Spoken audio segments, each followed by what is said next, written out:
My baby has not eaten in 2 hours. That is why I'm on my way to my second job tonight, because it is my responsibility to make sure that he eats, not the U.S. taxpayers. I am responsible for keeping him fed.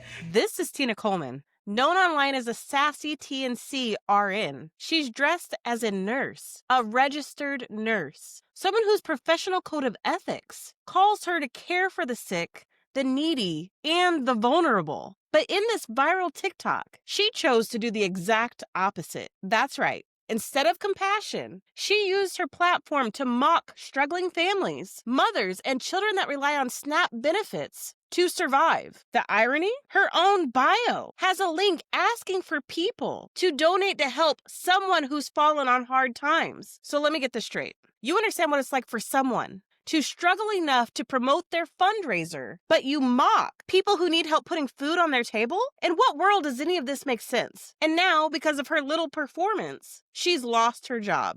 Actions have consequences. But what she said opens the door to something much bigger of a conversation, one that affects all of us. I'm Kim from Kim's Breaking Point, and if you're new here, don't forget to like, subscribe, and hit that notification bell to never miss a future episode. Now let's talk about what's really happening with the SNAP benefits. Because while people like Tina are mocking families, real lives, and our economy are being shaken by decisions that are already taking effect as of November 1st. So starting just a few days ago on November 1st, millions of Americans are seeing reductions or delays in their SNAP benefits or the Supplemental Nutritional Assistance Program. And while people think, oh, that only affects the poor, that couldn't be further from the truth. When SNAP benefits are cut, they don't just affect the families who depend on them. It ripples through the entire economy. Think about it like this. Every dollar SNAP benefit generates about $1.50 to $1.80 in economic activity. That money goes straight to local grocery stores, markets, and small businesses, keeping cashiers employed, suppliers busy, and farmers growing crops. So when that money disappears, it's not just a single mom who can't afford to buy groceries. It's a store clerk who gets fewer hours. It's the truck drivers making fewer deliveries. It's the farmers selling fewer crops. These benefits were never just about free handouts.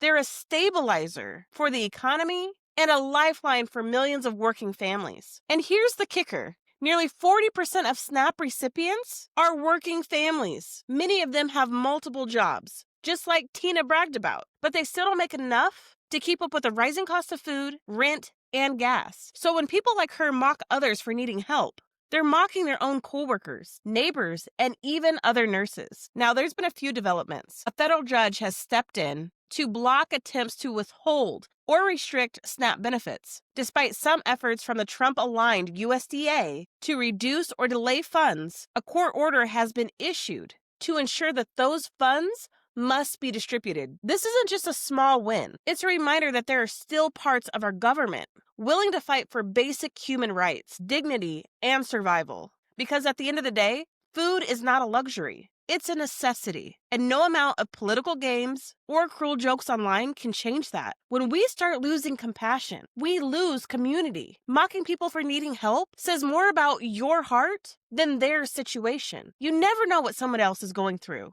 Job loss, illness, a family emergency. Any one of us could need help one day. From an economic perspective, cutting SNAP hurts everyone. Businesses lose revenue, workers lose hours, prices fluctuate.